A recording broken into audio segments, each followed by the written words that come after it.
Vamos lá, então, a primeira matéria.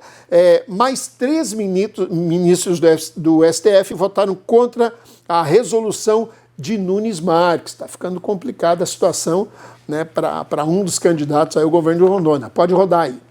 A continuação da campanha do ex-senador e governador do estado de Rondônia, Ivo Narciso Cassol, do Progressistas, literalmente passa pelas mãos dos ministros do Supremo Tribunal Federal.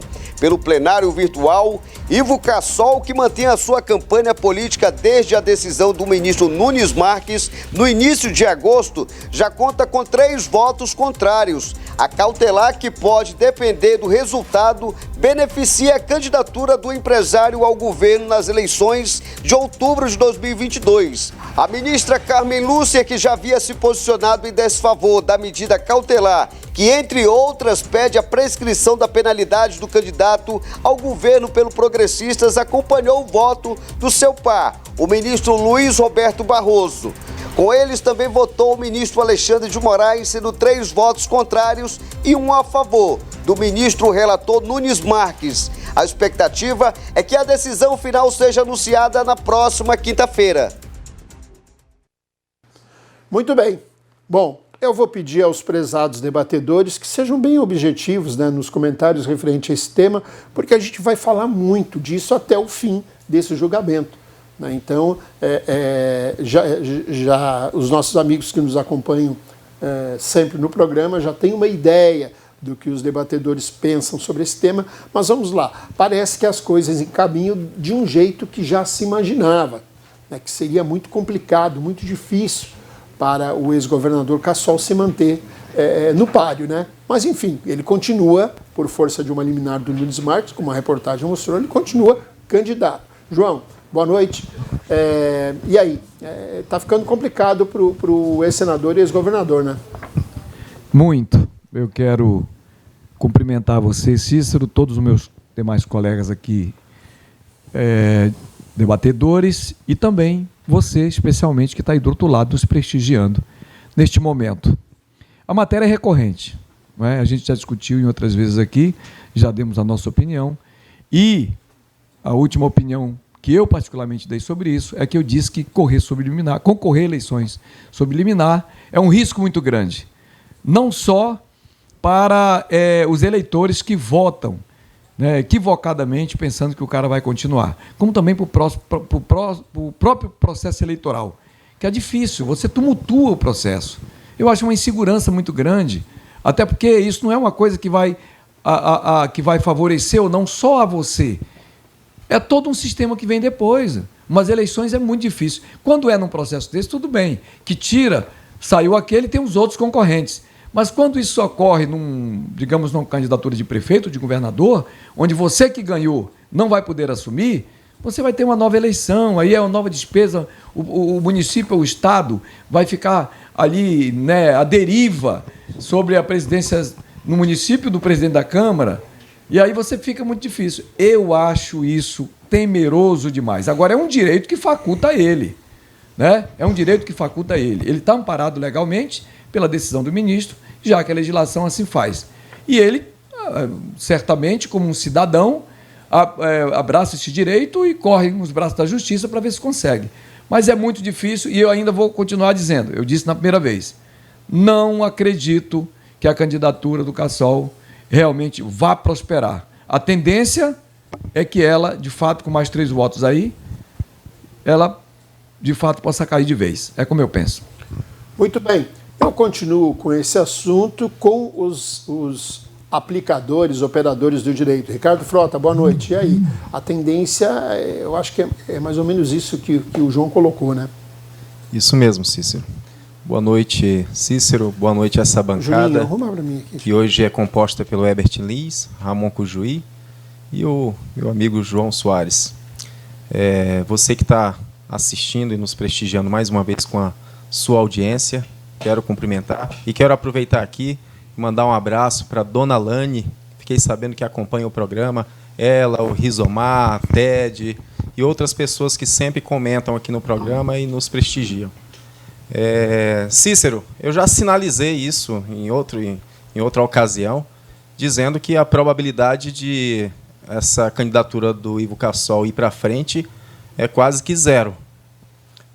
A gente sabe que o PP é um partido aliado do presidente Bolsonaro, e não só por isso, pela própria questão jurídica dele, que é muito complicada.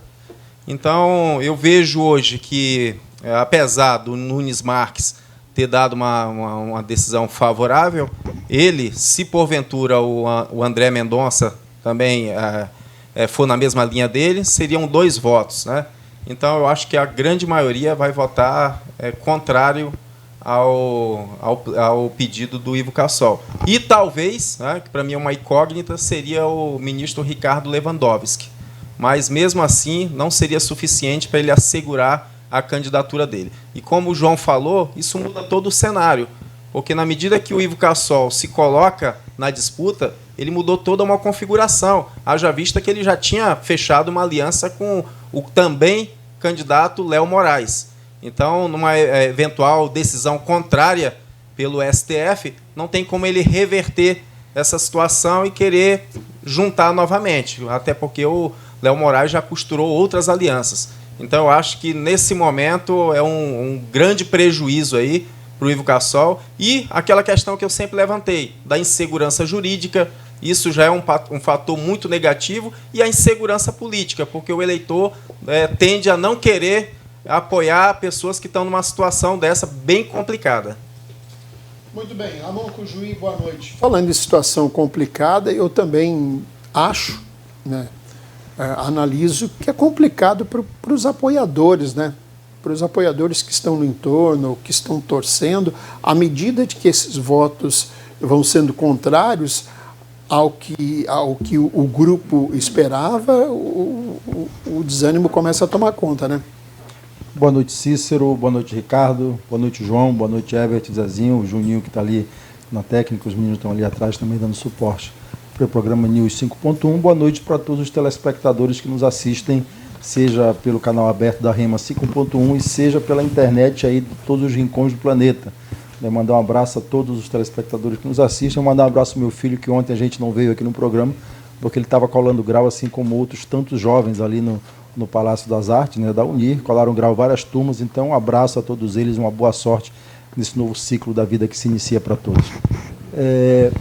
Com relação ao Cassol, tem 2 aspectos. No aspecto jurídico, realmente a gente já tinha avaliado que no aspecto jurídico não iria muito longe. É muito difícil essa posição da candidatura do Ivo Cassol. Entretanto, sob o aspecto político, é diferente, né? Eu lembro quando eu disse aqui que o Cassol era uma máquina, né, de disputa eleitoral, e ele é, né, um político que tem uma densidade eleitoral e um carisma muito grande no interior. Eu digo isso aqui de maneira muito isenta, porque nunca votei nele e não pretendo votar nele, né? Mas ele é uma máquina, é preciso reconhecer isso. E a candidatura dele posta no cenário, vocês viram que as pesquisas que apareceram aí, ele desequilibrou completamente o cenário eleitoral, ele deu uma mudança no cenário eleitoral. A estratégia deve ser a seguinte: até o dia 2 deve sair o resultado no STF. A cassação da candidatura dele não é automática, né? Vai ser feita a impugnação aqui no TRE, é provável que o TRE, né, aceite a impugnação, ele recorre para o TSE e, enquanto isso, ele continua concorrendo sub júdice, né? E é bem capaz de o nome dele chegar até a urna, porque não vai ter tempo suficiente para ser trocado. Nesse processo, e ele tem certeza ali que ele vai juridicamente ser derrotado, politicamente ele consegue impulsionar os seus aliados. Essa que é a verdade. Assim, a aposta ali da candidatura dele é que essa musculatura eleitoral que o ex-governador tem, ele possa ajudar a eleger a sua irmã senadora, né, e possa ajudar seus aliados ali de maneira muito grande. Agora, é verdade também que, do ponto de vista do cargo que ele disputa para o governo, ele embaralha tudo. Porque Ivo Cassol não sai da urna com menos de 120 mil votos. Né, algo em torno de 15% dos votos válidos em Rondônia, um pouco menos, um pouco mais. E isso mexe no quadro. É ruim para aqueles que concorrem na raia do eleitor bolsonarista. Né, quem ele prejudica diretamente? Ele prejudica o atual governador, ele prejudica o senador Marco Rogério e prejudica Léo Moraes. O maior beneficiado hoje com a manutenção da candidatura do Cassol até o final e o nome dele na urna é a candidatura da Frente Democrática do Daniel Pereira, que corre hoje livre, né, naquele segmento de eleitores que tem a preferência pelo presidente Lula em Rondônia, que gira algo em torno de 35% a 45% dos votos válidos. A ação do Ivo Cassol hoje é uma ação política calculada, né, que muito pouco tem a ver com o aspecto jurídico dessa questão. Muito bem. Herbert Lins, boa noite. E aí? Eu quero dar o meu boa noite a você, Cícero, aos meus colegas de bancada, a toda a equipe técnica aqui da Rema TV, em especial o nosso querido Juninho, e a você, telespectador, que nos assiste, que nos acompanha e que faz da Rema TV líder e campeã de audiência, né, em escala regional. Sem você, nós não estaríamos aqui. Nós não teríamos nem motivos para estar aqui. E, complementando a fala dos operadores de direito, eu quero dizer o seguinte, e alertar e chamar a atenção, Cícero, que, enquanto tiver ruído, esse processo vai se arrastar. Né? E o ruído, eu falei nesse estúdio de TV, que ia ter ruído e que a candidatura ia ter registro, como tem. Você entra no Divulga Can, a candidatura está registrada sob liminar, mas eu chamo a atenção para um ponto. Ele está pedindo a revisão da pena de um processo de improbidade administrativa. Aí eu peço ajuda aqui à bancada dos operadores de direito sobre a lei da ficha limpa. O candidato Ivo Cassol, com todo respeito, tem um respeito pelo ex-senador e ex-governador Ivo Cassol, mas ele, tendo a revisão de crime, isso não o habilita para a campanha. Ele vai entrar na lei da ficha limpa. E a lei da ficha limpa começa a contar de quando mesmo, Ricardo? De quando mesmo, João Soares? De Cumprimento da sentença. Do cumprimento da sentença. Então, faltam 5 anos, pelos cálculos do processo. Então, ele está fora da eleição, está fora do páreo. Mas, enquanto tiver ruído, ele também, né, está candidato. Antes de concluir minha fala, né, e já concluindo, eu quero mandar um abraço para o Tiago Silva, para o Ronaldo Mucambo, que você não mandou, o nosso amigo Ronaldo Mucambo está falando aqui comigo, com o juiz, né, que toda noite está ligado na TV. Ao professor Manuel Nunes e a dona Lourdes, lá de Nova Mamoré, que está nos acompanhando, né? E o nosso amigo Rogério Quaresma. Muito bem. Só para pontuar um complemento no que o Herbert falou, sim, a candidatura está registrada Subliminar. Junto ao TRE.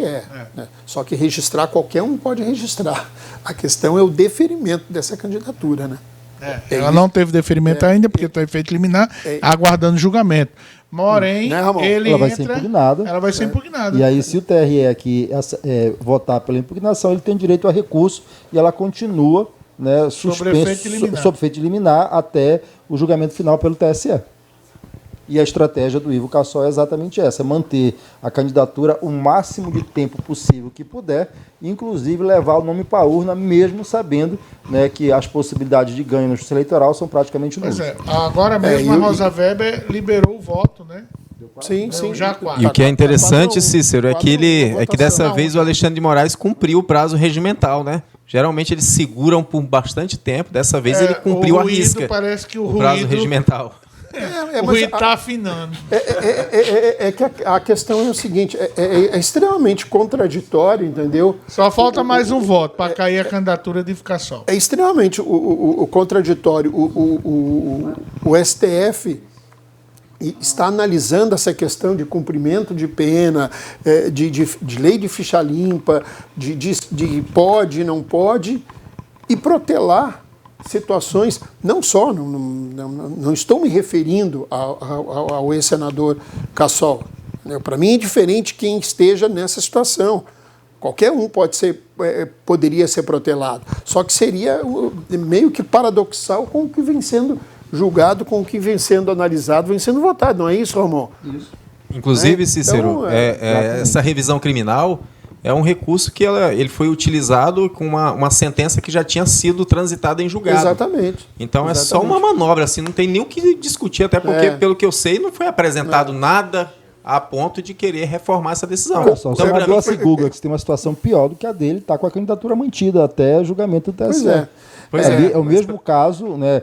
Mesmo caso, né? Semelhante o caso, numa situação até pior, porque o Gugas não cumpriu a sentença, enfim, mas isso não vem ao caso. Mas é isso, tipo assim, então você tem uma estratégia que é de levar o nome para a urna, prolongar isso. Né, Agora, em se função vai dos interesses. continuar ou não é outra São história. os 500. Agora que ele É, vai ele apanhar vai- bastante, ele vai, porque todos os adversários vão usar essa situação no debate, na qualquer oportunidade que eles tiverem, Tá, eles vão mas usar. é que tá, o Ricardo, o objetivo central deles, nesse momento, até porque a perspectiva de eventual candidatura vingar no judiciário é praticamente nula.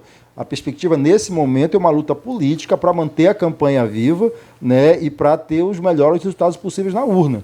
Não tem a menor dúvida que mesmo... Principalmente porque ele lançou a irmã, o Principalmente porque ela sua genro irmã. e o cunhado. Exatamente. E Ivo Cassol em campanha é uma máquina de fazer campanha. Uma coisa é você estar numa campanha ao lado dele, ele pedindo voto, outra coisa é ele estar em casa assistindo o jogo. Então, assim, a questão aqui para eles não é jurídica, porque me parece que a jurídica está praticamente morta. É manter a candidatura aí até a eleição, fazendo campanha e obter os dividendos políticos, o seu grupo político, né, que apostou junto com ele.